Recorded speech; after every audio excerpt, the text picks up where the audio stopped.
Hello.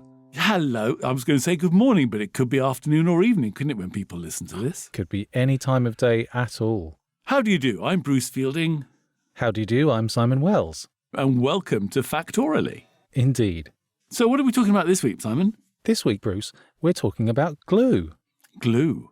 Which is going to be a bit of a sticky subject. We can hold it together.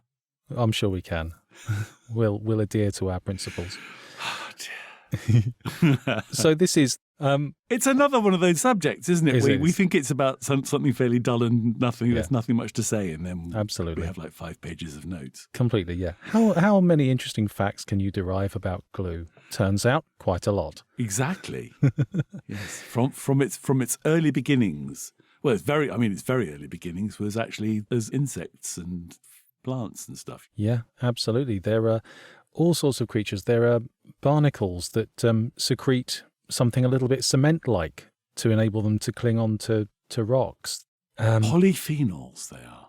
Is that right? Yeah, they're looking into barnacles because it's antibacterial, the glue, and they're looking at making it into dental and medical uses like really? dental cement. As if they would actually harvest what the barnacles produce, or that they're going to try and recreate it. They're going to see if they can use the technology that barnacles use.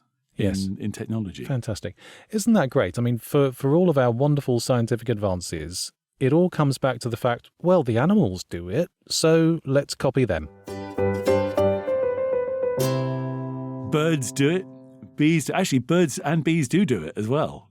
Do they? Birds glue their nests together with saliva. Oh, of course they do, yeah. So a bird's nest is actually made of twigs and glue. Yeah. Effectively. And I mean, bees definitely do it. Yeah, bees with is wax. Making a comb to put your stuff into. How about the educated fleas? I haven't come. Do they do it? Termites, yes, but not so fleas. Close. Oh, we'll take that. I know termites use glue to build those termite mounds, and also they kind of eject glue as a defense mechanism. Do they? Kind of sticks predators to the floor. And of course, the biggest user of glue in the animal world, spiders. A spider's web is gluey. Yes, of course it is. The silk protein, they're called glycoproteins. And again, scientists are looking at spider glue.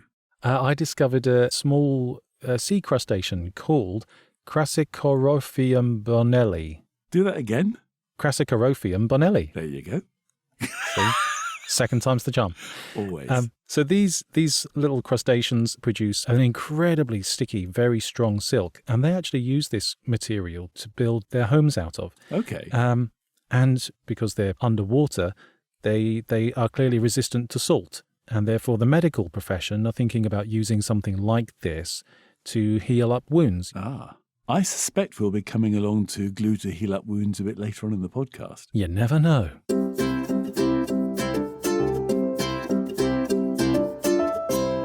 That's animals. Animals have been doing this since forever. Yes. Humans, I think, first started getting glue from birch trees. Birch trees apparently were like, if you take the bark of a birch tree and boil it down, exactly right, you get tar out of it. And tar is obviously a very, very good glue.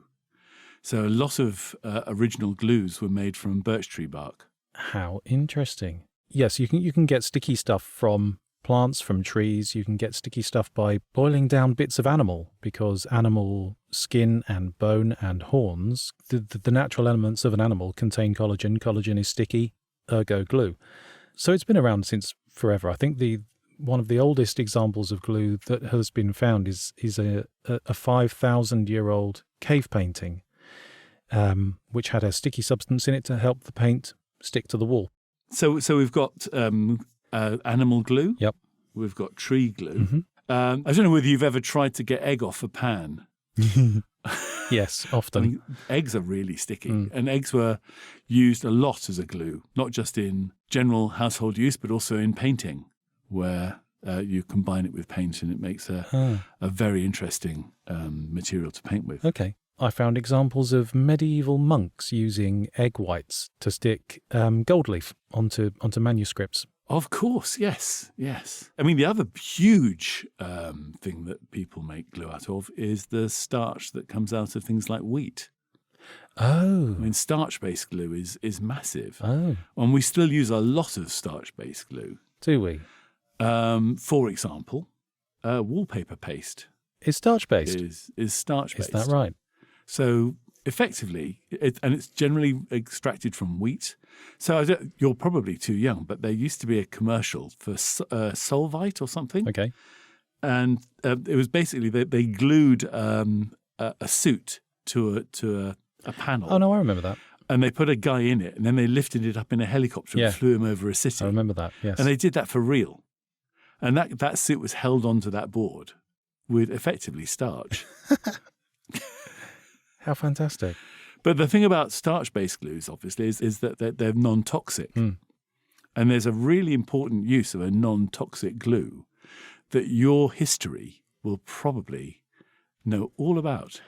Oh, that sounds like a quiz question. So what was your previous job? My previous job was as a postman. I'm thinking stamps. Stamps. The lickability of a postage stamp. The kind of glue you can eat, invented by Rowland Hill, who invented the stamp. Very good. I've been to the Postal Museum in London. I should have known that. So licking glue made from starch. And of course, you've got to put it on an envelope. Yes. Envelopes have a line of glue, yeah. And then you've got to lick the stamp. So you've got to make sure that the glues that you're using are non-toxic. Then why do they taste so bad? I'm not sure, but I do know that if you lick an envelope and a stamp, you can get up to 5 calories out of it. Are you kidding? No. Wow. I know. I don't know how much you have to actually lick the stamp and the envelope. Probably quite a lot, but you can get 5 calories out of it. Fantastic. So if you're on a low-fat diet, that's... There are other glues which are made of starch. Such as? Well, there's one which I'm sure that every child has in their arsenal, which is a tube of Prit. Oh, yes. So you might not know this, but Prit is actually 97% natural. It's mostly potato starch and sugar. Is it really? Yeah. I would never have guessed that. It inherently smells very, very chemically to me. Yeah. No, it really isn't. I went down a bit of a cement-based avenue. Oh, of course. That passed me by. I didn't think of cement. It's not glue per se, is it? But it's an adhesive. Yeah, no, absolutely right. It sticks things together. Exactly, yeah. So cement in one form or another has been around for a very, very long time. The Romans were using it. The Phoenicians were using it. Essentially, if you grind up and cook ground up limestone to create lime, if you then mix that with clay or various other aggregates and mix it with water, it becomes very, very sticky. And it hardens very well, and it lasts quite a long time, despite the current thing we've got going with certain types of concrete falling down around our ears in all the educational establishments. But yeah, 12,000 years ago in Turkey, they were mixing limestone and clay and making cement out of it. 12,000 years ago. And then there was that guy in Portland who put some ash in it or something and then made Portland cement. Yeah, so he came along a bit later. So 800 BC, the Phoenicians were using limestone mixed with volcanic ash to produce the same thing. The Romans came along and created opus cementium, which is pretty much the same thing, but slightly different. They used a bit of sand and crushed up rock. But then there was one particular Roman architect and engineer called Marcus Vitruvius Pollio, who made a really detailed description as the construction of concrete. And that's kind of formed the rough basis of how concrete has worked ever since. The Romans obviously used it to great extent. The Colosseum is held together with concrete, and it's still standing. We mentioned latex glue that comes out of trees. Yes. And latex is hugely used as a glue. Mm-hmm. I mean, it's one of the big things, because there are 2 ways of making latex glue. You can make it water-based or you can make it solvent-based. Okay. So you can basically dilute the latex in water or alcohol, ethanol, methanol, that sort of thing. And I once worked in a glue factory. You knew this was coming. You knew that I was going to tell you that something Had to happen at some point. You'd personal either connection worked to in a glue. glue factory or you knew the man who invented super glue or something. Something like that. So one summer holidays, I worked in a glue factory in Brent Cross. Okay. It's on an industrial estate. And they made latex-based glues. And so the pure latex is wonderful. You put your hands in it, and then you sort of like waft them about in the air. And then you put your hands back into the latex and you waft them out in the air till they're dry. And then you do it again and again and again. And you eventually get a pair of rubber gloves that are exactly the right shape for your hands. And it's just built up layer by layer. It's just layer of latex. Oh, which that's is great. excellent. On the first week that I was there, apparently it's a thing they do to initiate new people who work in the glue factory. So it's divided up into two. There's the water-based latex bit, which is where I was supposed to be working. And there's the solvent-based latex glue bit, where everybody wore protective materials and masks and stuff, just because inhaling the fumes was quite tricky. Everybody except some young bright spark called Bruce Fielding, I'm guessing. Who was told to work there for like an hour. Okay. And apparently I was absolutely off my head inhaling this stuff. And I went running through the where all the secretaries were, like giggling and cuddling them all. And then I kind of like ran around for a bit. And then I just collapsed in one of the offices and fell asleep for like 4 hours. I mean, you'd still do that now. Yeah, I don't need the glue for that.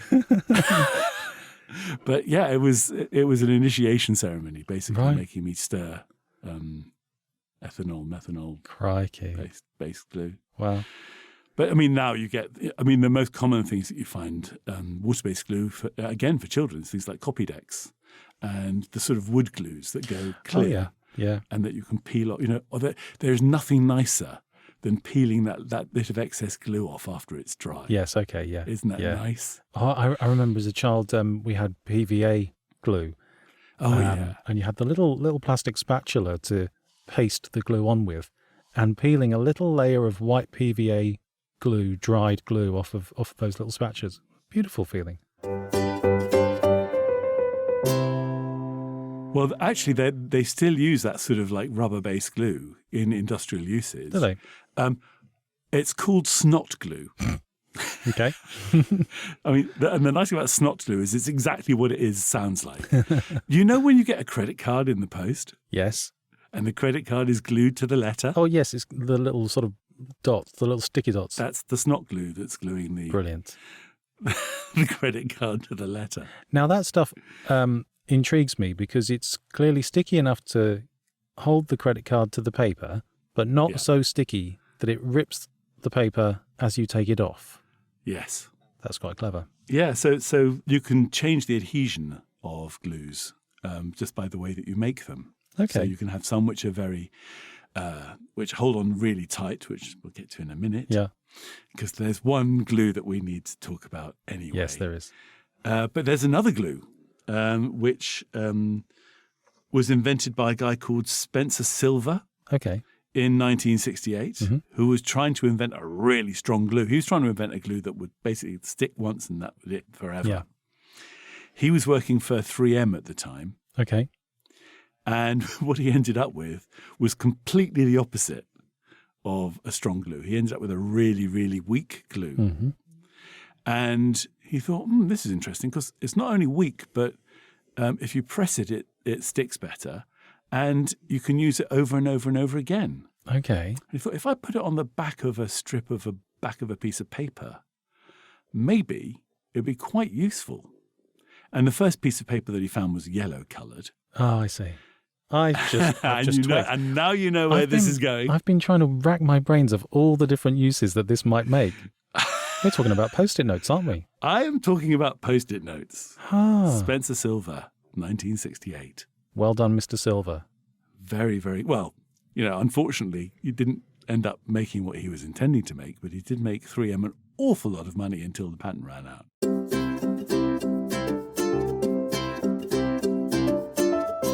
So there are lots of different myths about how superglue Yay! came into being. according to the Superglue Corporation website, they themselves have dispelled quite a few different urban legends as to how it came about. What they claim is that in 1942, scientists were trying to make sort of a clear plastic substance in order to make gun sights for the war effort, and to make them clear so that they didn't obscure the shooter's view. And they made this stuff, and it was quite effective, but it was incredibly sticky, and it was just getting everywhere, and it was a mess, and it was an annoyance, so they stopped using it. And then after the war, these couple of chaps who worked for Eastman Kodak went back to the stuff and said, actually, that might just make a good glue. Yes. And that was in 1951. They went back to the idea, and it hit the market in 1958. But it was also used in the Vietnam War. Was it? You talked about possibly using these organic glues in a medical way. When you're in a field hospital in the Vietnam War and you've got soldiers coming in with holes in them, right, what you really need to do is to seal those holes and to stop the blood coming out those holes as fast as possible. So they made an aerosol of superglue. Huh.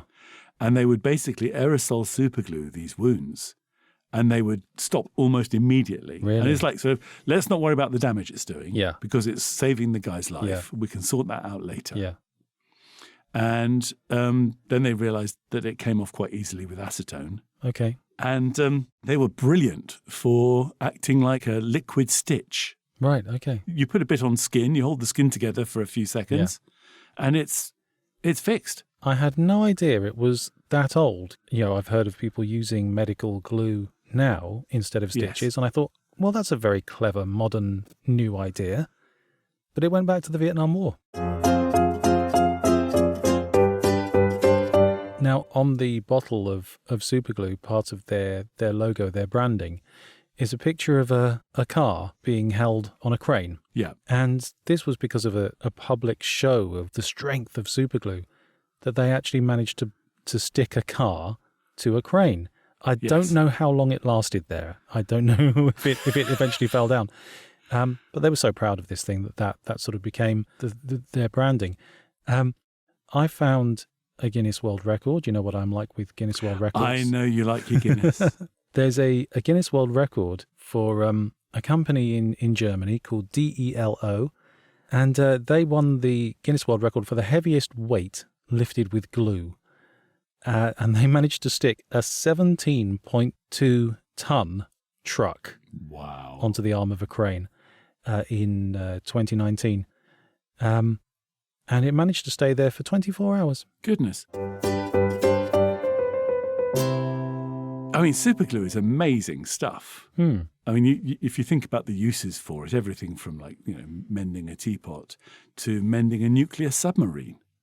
I beg your pardon. So when the bolts didn't quite work in a British nuclear submarine, the sailors decided that it would be just as easy to glue the bolts around the nuclear reactor. They did get into a little bit of trouble for it, but it did work. That's just, I mean, I suppose I'm slightly comforted that you said they used it around the nuclear reactor rather than around the door. I think that would have worried me slightly more, but still, well, if it works, it works. Well, exactly. It's good stuff. Great.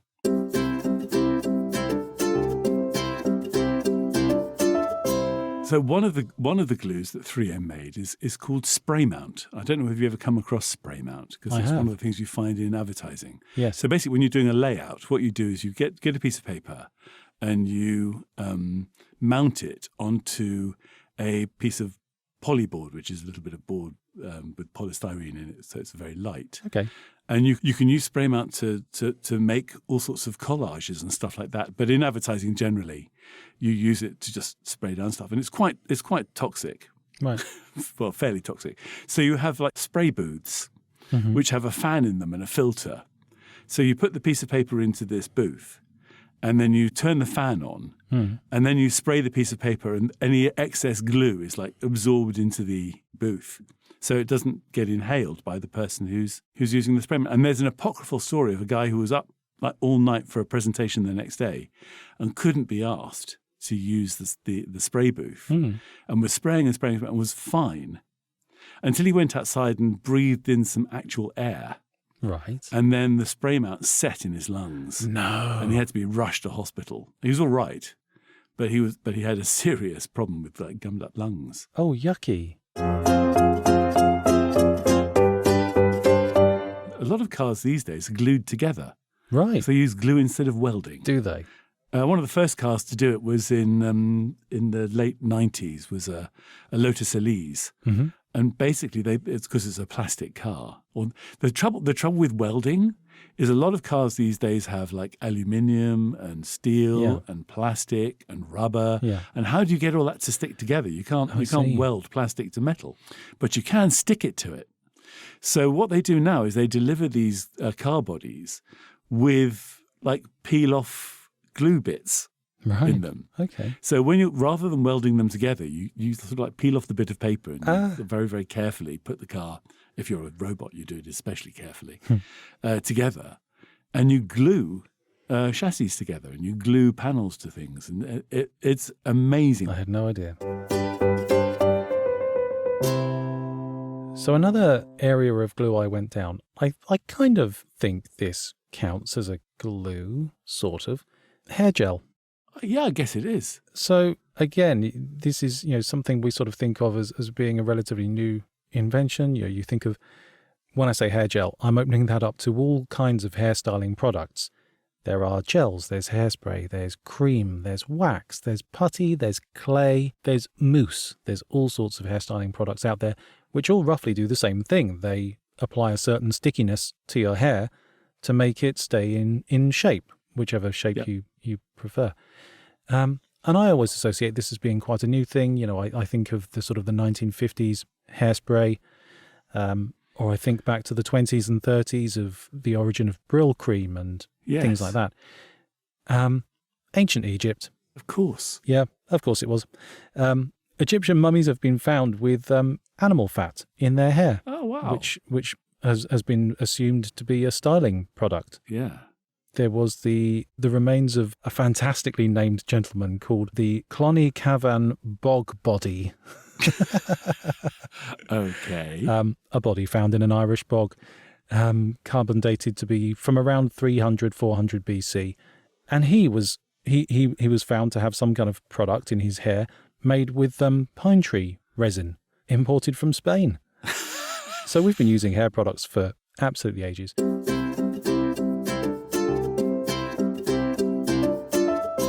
At the beginning, you mentioned about the Egyptians boiling down animals and things to make glue.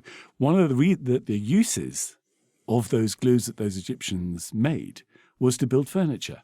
Oh, really? Yes. Yeah, so a lot of Egyptian furniture wasn't actually nailed together or anything. It was glued. Huh. I would totally see gluing furniture as a modern day cheat. Yeah, I mean they also used it for papyrus and stuff. Like Sure. they would mix it with leaves and stuff to make a stronger papyrus. But yeah, Egyptian furniture and modern furniture both made using glue. See, now I'm a child of the early 80s. I was brought up on a diet of BBC shows being repeated on VHS. I grew up watching The Good Life and Some Mothers Do Have 'Em and things like that. And there's an episode of Some Mothers Do Have 'Em where Frank joins a furniture making class. Okay. And he cheats slightly and brings in a tube of super glue. He gets stuck to lots of bits of wood. Hilarity ensues. He gets rushed to hospital because he's all stuck up. And the doctor in the hospital says, there's been an event involving that new super glue. And it just never really occurred to me that super glue had ever been seen as a newfangled thing. Yes. But yes, to find that the Egyptians were gluing their furniture together all those years back, it wasn't just Frank Spencer. Brilliant. Well, I've run out of stuff to talk about glue. I've come unstuck. Oh, you beat me to it. I was going to say that. Yes, I've left my lid off for too long and I've become all crusted over. Is that a euphemism for not having any more facts? I don't know. Well, there we go. That's the end of another episode of Factoraly. Thank you very much for listening. Thank you. We do appreciate it. We do. And please share, comment. Like, subscribe. Everything. Do all the things. Do all of the podcasty things that you're meant to do. Exactly. Thank you. See you next time. Cheerio. Bye-bye.